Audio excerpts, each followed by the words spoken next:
Hello, everybody. Welcome back to Edge Sports Network. Today we got another interview for you guys. As always, we're joined by Walter Fletcher, Ball State running back, just finished his career up there. Walter, thanks so much for coming on the site today. It's great to have you on. Thank you for having me, man. I appreciate the opportunity.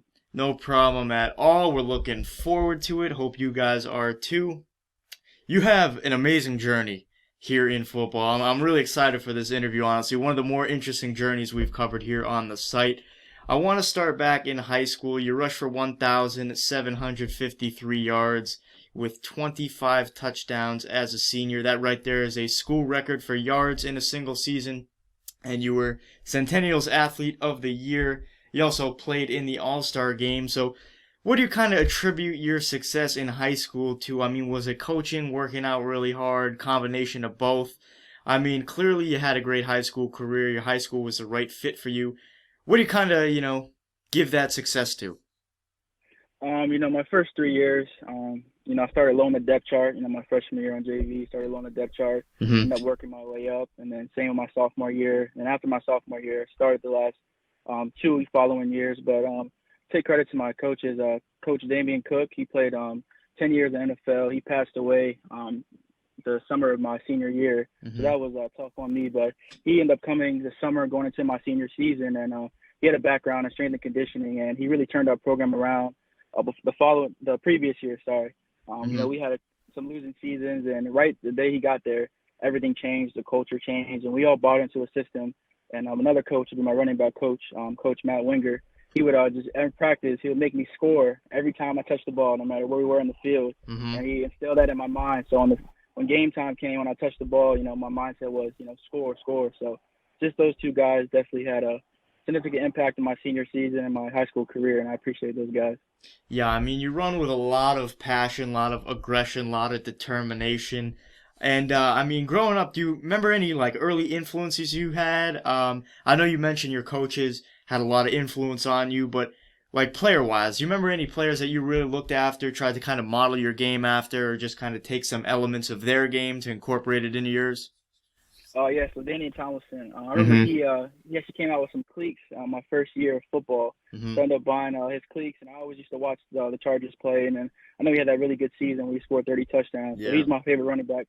My favorite running back growing up, and I tried to model my game after him. And that was definitely the one running back that I tried to emulate and study as much as I can at a young age. Not a bad guy to model your game after at all. I was a big LaDainian Tomlinson fan. I remember I played football 1 year when I was 8 years old, and I when they were passing out jerseys, I took his number. So I wasn't quite LT, I'll tell you that. But I mean, I was pretty close at 8 years old. But I know you went to East Coast Prep in Great Barrington after high school. You had no scholarship offers after your brief stint there. So you end up going to Randolph-Macon College, their D3, and after a semester you transferred over to Edinburgh University, which is D2. You walk onto the football team there. Before we dive into your time there, I know you saw some success. I just want to ask you that coming out of high school, no offers, a lot of guys might quit right there. You go to D3, or you go to your prep school first, still had no offers, a lot of guys might quit right there. You go to D3, you get your foot in the door to a D2 football team. I mean, how did you kind of stay the course, get through that adversity, not give up, and just keep pushing? Like I said, just from little league on to high school, I've always had to, fight to get that starting position, or just fight up on the Mm-hmm. depth chart. I know when I started East Coast Prep, I started fourth string, ended up, working my way up to starting the last 5 games. And I think prep school was a good move for me because, it Mm-hmm. got me away far from home, and just facing adversity at 17 years old kind of, instilled that dog into me and that Mm-hmm. mentality to, keep working no matter what. And, I kept that mentality all the way up to, Edinburgh and eventually Ball State. So. Yeah, I mean, this is where I love your story right here. You get to Edinburgh, you're a two-time first-team All-Conference, 2018 PSAC West Offensive Player of the Year, set the single-season program record with 1,740 rush yards in 2017, and you also rushed for the most yards in a game, 328 yards one game. And, I mean, you were just great in D2 football, and I know you weren't going to settle there. So after you see that success in Division Two football, I mean, what's kind of going through your mind? I'm sure you're pleased with the results, but Are you kind of sitting there thinking to yourself, okay, what's my next move? How am I going to get to that next level? Yes, for sure. I know going into the 2018 season, I wasn't thinking about transfer or anything. I was just focused on the season, trying to help my team, coaches win, win ball games. But Hmm. after the season came, I looked into the whole graduate transfer process and, read more into it. And I thought that would be a good idea with one season left and graduating that year as well. I thought, Hmm. having a chance to get my master's and, try to fulfill my dream of playing Division I football. So, I took that risk. It was definitely a risk, but no, it all worked out, so I was blessed for that. Yeah, you had 3 very good years over in Division II football there, and you finally get that full scholarship from Ball State going into your final year of eligibility. I mean, just walk us through this. It's always a great feeling to get a scholarship offer from any school. But for someone who has worked so hard, you went D3, D2, you finally get that scholarship from D1. Can you just explain the feeling of finally seeing that offer, finally getting that offer for something that you've worked so hard for over, the course of the past, what it was, 7, 8 years that you've been working through high school, and then, D3, D2. Just how was that feeling? Oh, it was an amazing feeling. I think every football player's dream is to get a full ride, and I wasn't able to accomplish that, but to get a full ride to fill my masters and play Mm-hmm. season Division I football. My parents didn't have to pay for college for one year. That was just truly a blessing, man. Mm-hmm. I kind of broke down, teared up a little bit when I got that call from Coach Lynch that they were offering me a scholarship. Man, it was just a Mm-hmm. dream come true, and I just I've been working so hard for that goal, and I was happy to accomplish that. Yeah, you kind of just scratched and clawed your way up to where you wanted to be. That's why I love your story, man. After reading it, it was just crazy because not a lot of guys have that heart.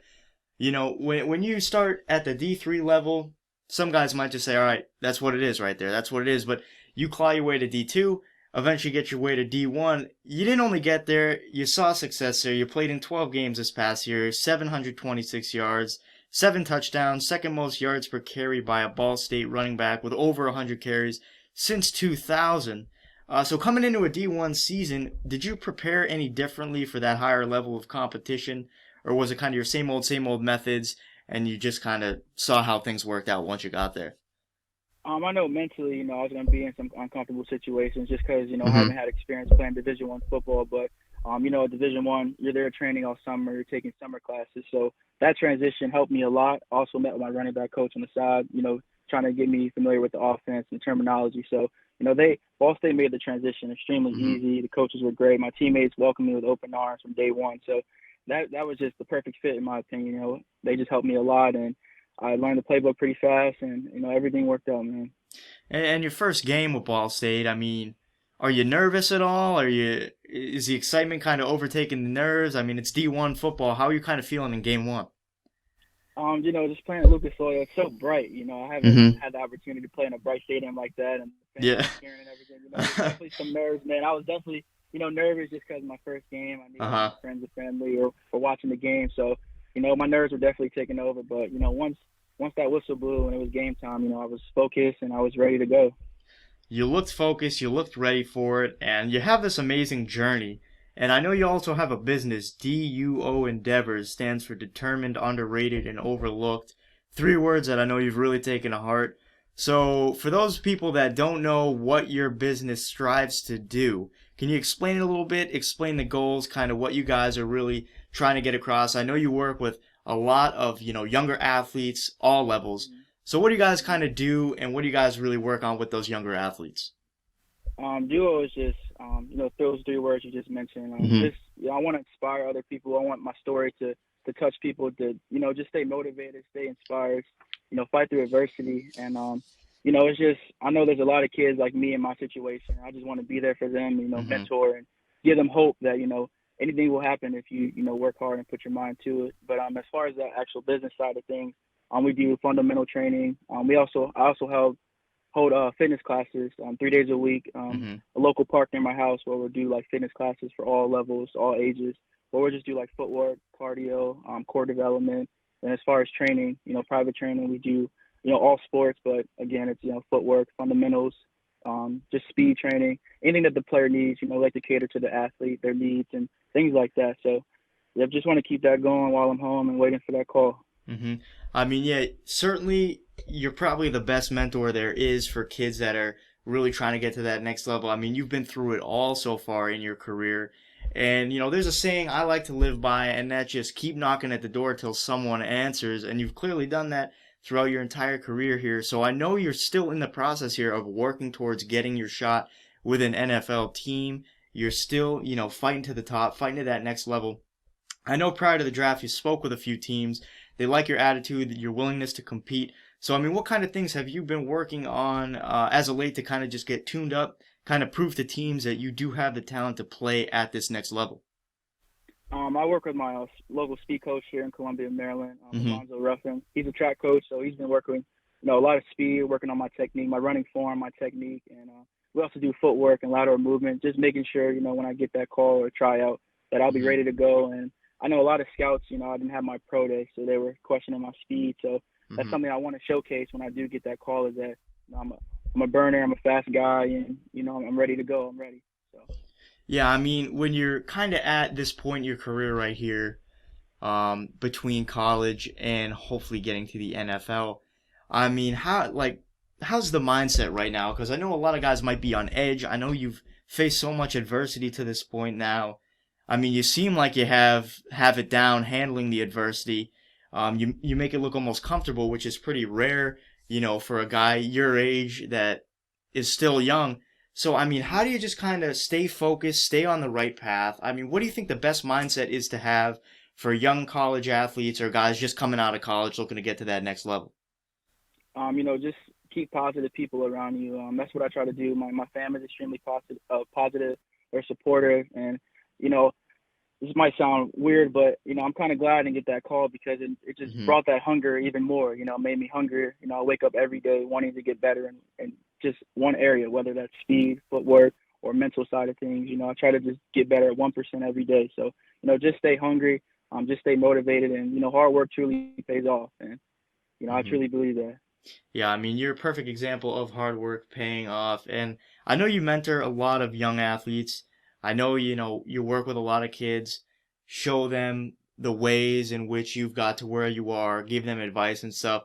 But to close up here, if you had to pick one piece of advice to give a kid who keeps facing roadblocks, keeps facing adversity, such as you did in your career, what would that advice be? I mean, you face a lot of adversity. I'm sure there are kids out there going through similar things. So if you had to look at yourself, 7 years ago, and you could tell him something, what would you tell him?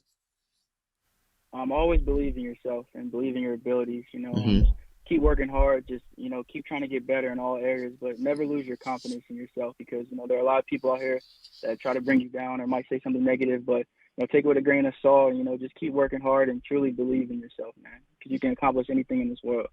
I think that is great advice, in a time where there's a lot going on in the world right now. I think a lot of people might feel a little bit down, and for athletes too, very hard right now. We got sports on pause.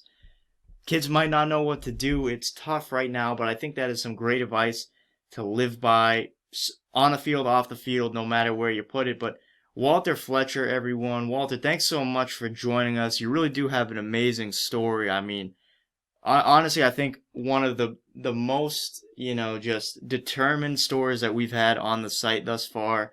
It was awesome having you on. We really loved it. Appreciate it, man. Thank you for having me, man. I appreciate this opportunity once again, man. Appreciate it. No problem at all. We'd love to have you on again. I mean, just great to talk to, guys. You can follow Walter on Twitter. We'll put his Twitter handle down below so you guys can follow his career and his business as well. We're also going to put the link to his to the D.U.O Endeavor site down below for you as well as the Twitter, and then a link to the Ball State website if you guys want to follow for Ball State news and updates. But guys, thanks so much for joining us here on Edge Sports Network. We hope you enjoyed this interview. Stay safe, stay healthy. We'll see you guys next time.